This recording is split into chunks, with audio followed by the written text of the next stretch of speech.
Alright, so Germany took their turn. Quick review. They bought 7 infantry, 2 artilleries, and a bomber. They went all 6 into C-Zone 7, and as you can see, they just set up the front line here in this manner. And then, of course, hit TJ down here. So because I let his one fighter live, that gives him 7 hitters that can hit C-Zone 7, so dropping the fleet really isn't too much of an option. So I will be going with a buy of a fighter bomber, sub, and a infantry. So the interesting thing here, and as I talk it out, so he had a 50-50 shot on West Russia, but he'd been, going against 2 AAs, which can flip a game, which, again, with a 4 infantry start in West Russia, I need something to help flip the game. But I feel like this is, to me, too conservative. The good news is, when I did build these, retreated these tanks, it did give me a dead zone of Karelia. Again, I didn't do the math on what the tank rush build would have done to push the tanks forward and then build the next set of tanks, and how my strafe on Ukraine on R2 would have looked like. I honestly, it didn't come up, so I didn't even bother reasoning with it. But if I look at this in the decision to retreat, so for me, that was positive 22 IPC saved in units, 3 tanks and artillery that I got to keep there. And I talked it through the last turn, and IPC wise, it comes out to be fairly even. But the other way to look at it is, this front right now, at post G1 turn, is not much different looking for Germany than a lot of the 7-2 or 11-2 builds for Germany. So we didn't really lose, they didn't really gain ground, I guess. That's the thing I was worried about, is a forward positioning in G1. What I lost was not getting the 2 IPC of Ukraine, but I gained, and then not hitting one of his infantry maybe on a hit back. So maybe 5 there or so. But I gained 3 tanks and an artillery, so I gained 4 units back when I was 2 units short. So that puts me at a plus 2 units at the cost of them having a fighter and a infantry more.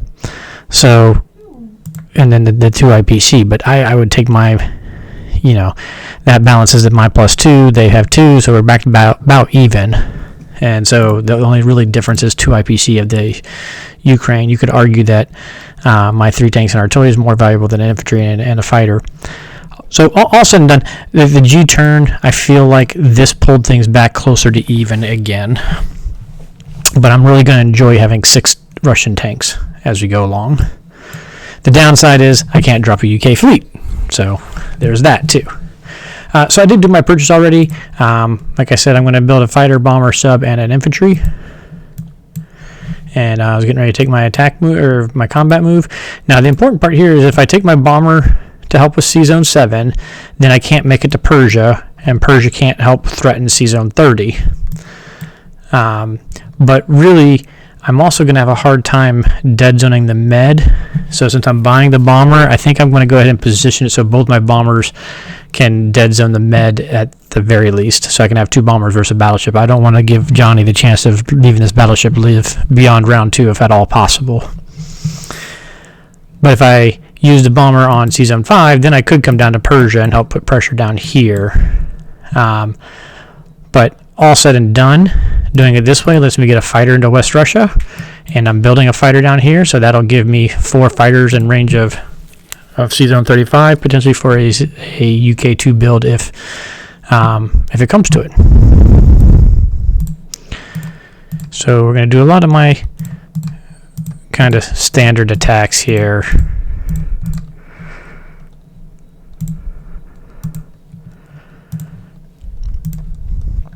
Most likely I'm going to non-combat him in here. I'm going to hope with my 4 units I get a one-shot kill on the here. If he misses, I might leave my infantry there though. So we'll see.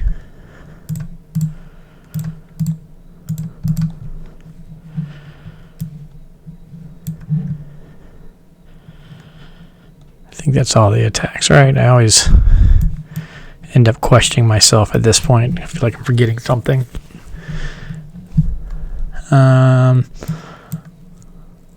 we're going to bring the tank down here to help support Egypt. Of course, the bomber's going to be in range, but I might sacrifice a U.S. transport to take Morocco and take the bomber off of the UK transport then. We'll decide that on U.S.'s turn when that comes up.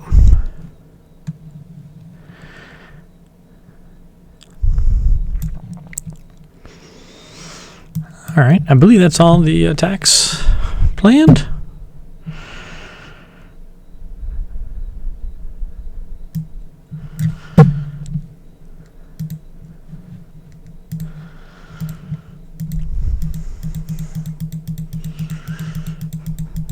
Really want to get 2 hits right off the bat, get those subs out of the way. 3 hits, even better yet.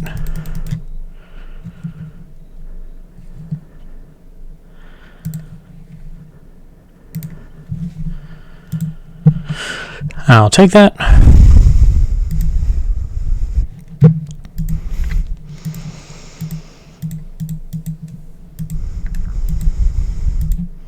There we go. Success. Now this would be this would be fantastic if we can take this out and get a hit back.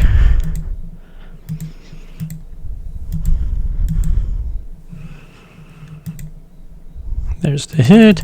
5. Oh, nice. All right. So now I'm going to need to think about if I want to leave that infantry in Egypt or if I want to go ahead and move him back into TJ. I'm going to get everything else set up while I think about that.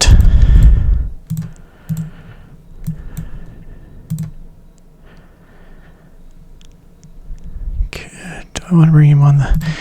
You know what?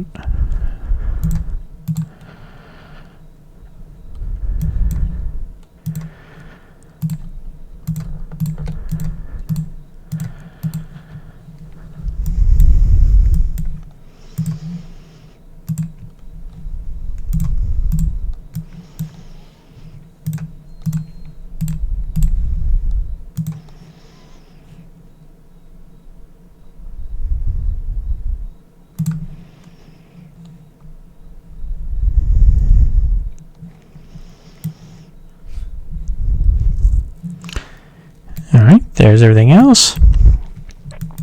So he has the infantry tank, a battleship and bomber he could hit there, or I could pull him out, or I can make him trade there, which, oh yeah, you know what? We do want to pull some of these guys back.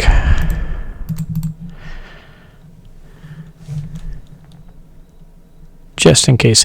So that gives me where my transport can grab those guys and hit Egypt, as well as what I have left here. I only need 1, but I feel like 2 is enough. I'm going to double check my numbers here real quick. I'm going to put this on pause. It'll only feel like a second for you guys.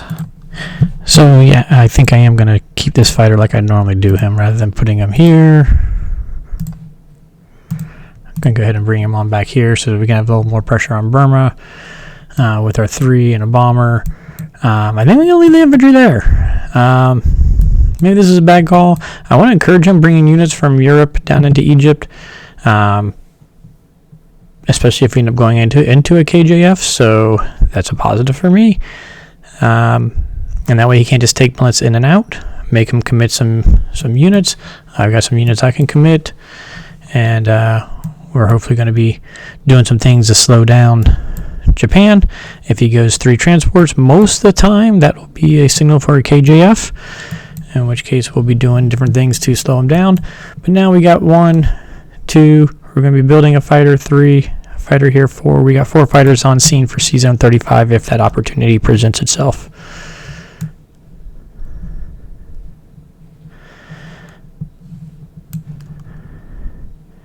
So yes,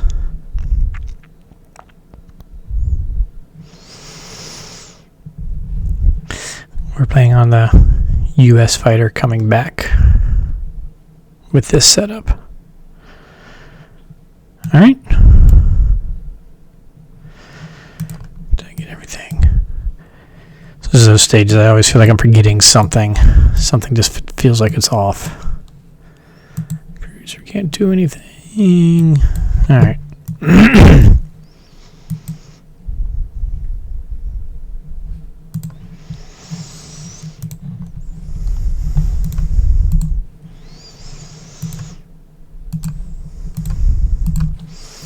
Do want to make sure we're set on submerge.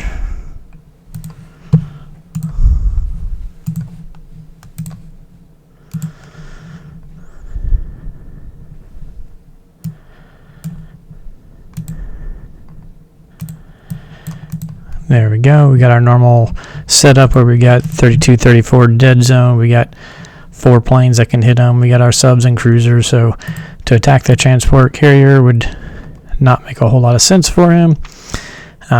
Meanwhile, we've got 1, 2 subs putting pressure onto C-Zone 61, plus the fighter, plus the bomber. The one downside is, now we built a fighter, so normally I wouldn't have that, so that's why I went ahead and took the bomber off. Is it's 1 less pressure here. If I could add the bomber here, and the 2 fighters, and the 2 subs threatening C-Zone 30, that would mean he'd have to do battleship carrier and 2 fighters if he chooses to go after C-Zone 30 there. But I feel this is better because now my 2 bombers have the entire Mediterranean dead zone, because he's not going to be able to take all 3 of these territories. So we should have that dead zone if we can't get a little bit better of a play with the Americans, though. And so yeah, there we go.